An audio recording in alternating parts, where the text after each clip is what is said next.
Archbishop Province of Niger Most Reverend Alexander Ibezim ekwuola n'ezi akparamagwa n'ezi obibi ndụ bụ ihe dị nnukwu mkpa mmadụ iji wee mee nke ọma na ndụ a. Most Reverend Ibezim onye nwekwazi Bishop ụka Anglican na Diocese Ọka kwuru nke a na Paul's University Secondary School Nibo-Nise n'emume nzipụ ụmụ akwụkwọ afọ 2023 ya bụ ụlọ akwụkwọ. Amaka Chibuzo Koije ya bụ mmemme wee weta aka ịga n'ugbu a.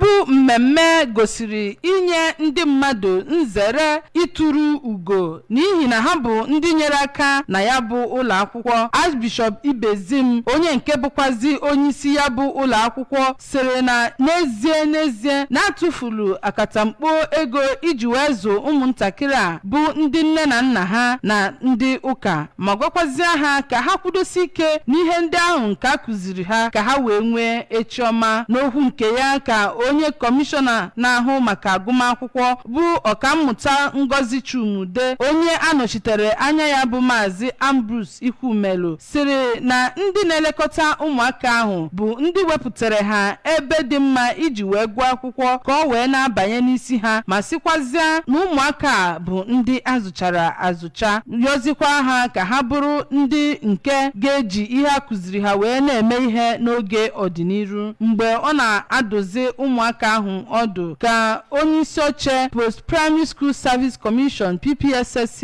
Anambra State bụ ọkammụta Nkechi Ikedugu onye nke bụkwazi onye isi oche Niger Provincial and Awka Diocesan Education Board siri na ịzụ nwatakịrị na ụlọ akwụkwọ nke bụ nke ndị ụka bụkwa ihe mara mma n'ihi na a ga-amụgosi ha ntọala ihe dị na ụzọ nke Kraịst, duzikwa ha ka ha wee mịa mkpụrụ nke na-esokwa ụzọ Kraịst, ka ha wee bụrụ ndị eji okwu ha agba izu na ụwa gbaa gburugburu. N'ozi nnọọ ya ka onye prịnsịpal ya bụ ụlọ akwụkwọ bụ Reverend Canon Joseph Onyibo sịrị na dịka ụlọ akwụkwọ nke ndị ụka na ha adịghị eji ịgụ akwụkwọ ịzụlite mmụọ mkpụrụ obi na ihe gbasara adịmọcha na ibu ndụ nke na-atọ Kraịst ụtọ egwu ma yọọ ụmụaka ka ha bụrụ ndị nke ga-ejidesi Jizọs Kraịst ike ma bie ndụ kwesịrị na ha bụ ndị azụrụ n'ụlọ akwụkwọ nke ndị ụka. N'otu aka ahụ mgbe ọ na-ekwuzi okwu n'isiokwu gbasara ndụ ma agụcha akwụkwọ ka onye bụburi prịnsịpal na ya bụ skuul bụ Venerable Ifeanyi Ume gbara ha ume ka ha gaa n'ihu wee chọpụta akara ngwa ha ga na-arụ ma na-echekwazi ịgụkwa akwụkwọ n'ọdịnihu, si na mgbe ha na-arụ